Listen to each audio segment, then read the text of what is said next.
Okay, guys. October 26. Aries reading. Aries. Para sa Aries. Sa lahat ng Aries, guys.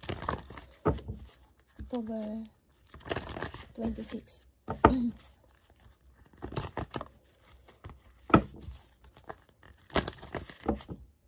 Message for you, Aries. I need to message dito. Para sa Aries. October 26, 2023. Aries. Okay. Release your ex, Aries. Playfulness, Aries. To recapture, allow your inner youthful spirit of fun to shine. Okay.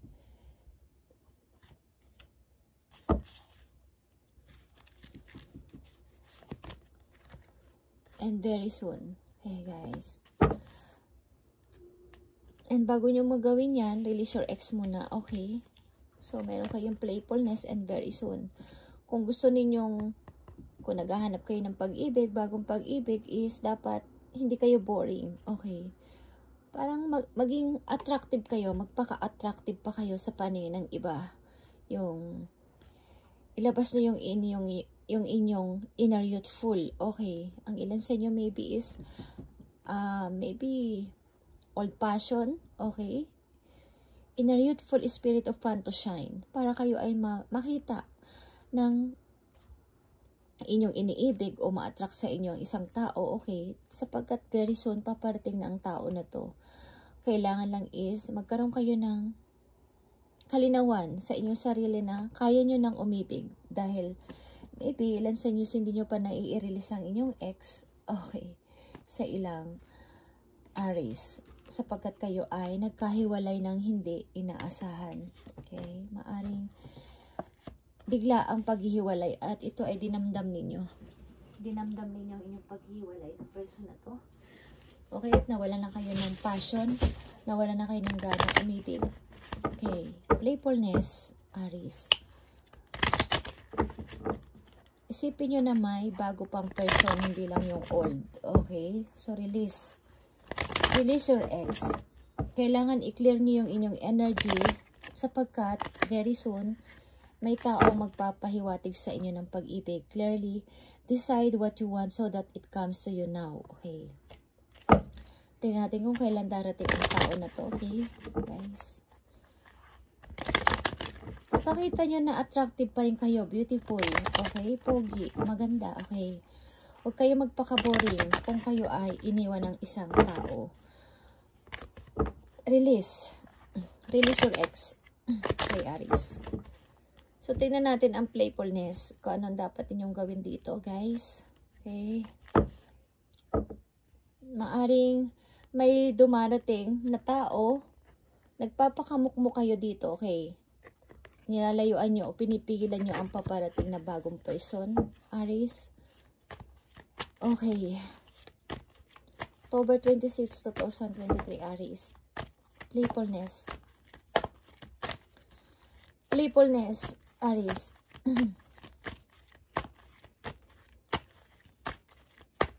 May paparating na bagong person. Ayaw nyo lang.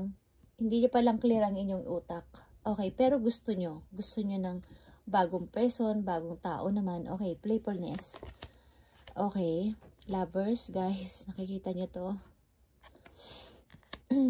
Nagbabadyang dumating ang isang tao sa inyo, guys. Maaring pareho kayong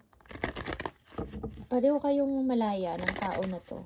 At maaring malayo sa inyo. Okay? Ipakita nyo, iparamdam nyo sa tao na to na gusto nyo rin siya. Okay, guys? Sapagkat ito ang inyong magiging kaligayahan. Okay, nakikita nyo to?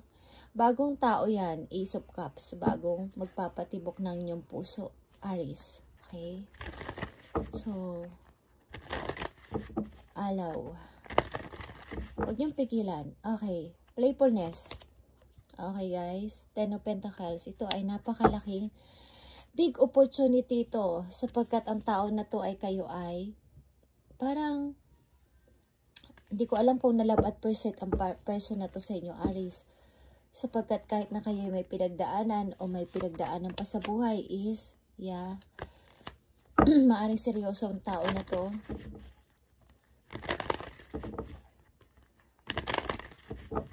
Kahit na kayo may pinagdaanan pa, may past pa na mga tanggap kayo ng person na to. Okay. Okay, very soon. Kailan mangyayari to at sino ang person na to sa buhay ng mga Aries sa paparating? The Empress. Okay. Maaring ito ay isang single father, single mother ang taong paparating sa buhay ninyo, guys. At maayos ang pamumuhay. Okay. Maaring ang tao na ito is matagal na rin naghihintay ng pag-ibig. Okay, the stars is here. Okay, hinihiling niya to na may bagong person na dumating sa buhay niya. Okay, guys, ang tao na to is maybe napakaganda ng katayuan sa buhay. Okay, yeah. Hinihintay ka ng person na to. Kaya niyang i-provide lahat ng gusto mo, ang pangarap mo, Aries, kaya niyang ibigay. Okay, yung tao na to. Parang ang person na to is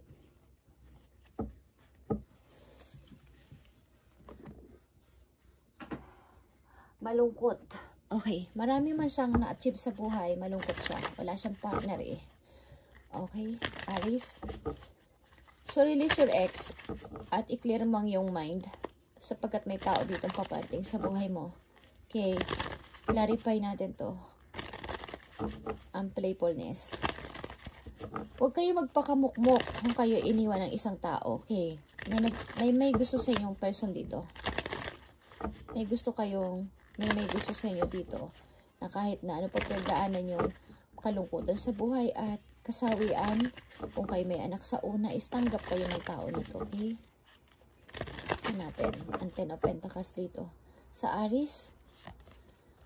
5 of Swords. Okay. 10 of Pentacles again. And 4 of Swords. Okay. Okay, guys.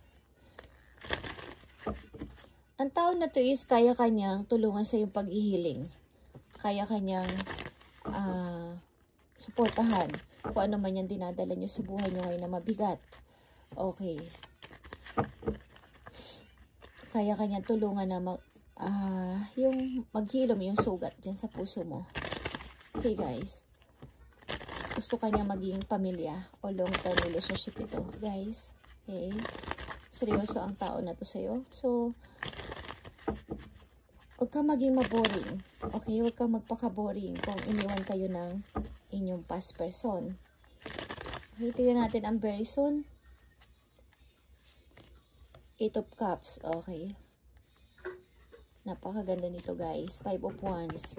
Kaya ka nitong ipaglaban. 5 of Cups. Okay. May tatlo ditong 5. Ang ibig sabihin nito ay changes. Okay.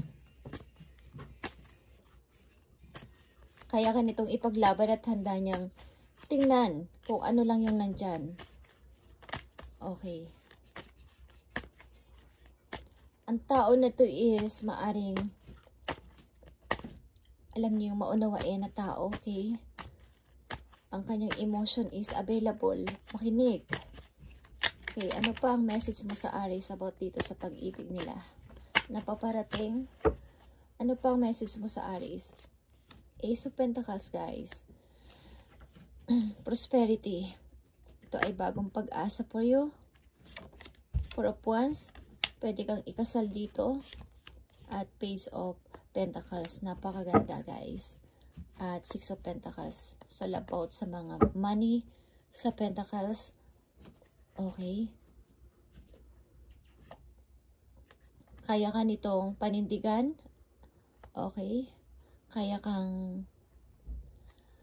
niyang ipagtanggol o i-provide. Kaya niyang mag-offer sa'yo ng any. Sapagkat ang tao na tis matagal na rin naghihintay ng makakasama niya sa buhay. Okay. Maaaring ang tao na ito matagal ng single. Pero may nakaraan na din o may anak na. Okay. Okay, Aries, ito inyong reading ngayong October 26. Maaring kayo ay kailangan na mag-move on galing sa past, galing sa inyong ex. Kung nalito man kayo kung bakit kayo naghiwalay is may paparating kasing bago. Very soon, may paparating para sa'yo. At huwag kayo magpaka-boring. Ilabas nyo yung inyong inner youthful spirit of fun to shine para sa iba. Okay? Para makita nilang kayo ay ka-in love. Okay? Huwag kayong magpaka-boring, magpalit kayo ng yung looks, magpagupit kayo ng buhok, or magkulay kayo ng buhok. Okay?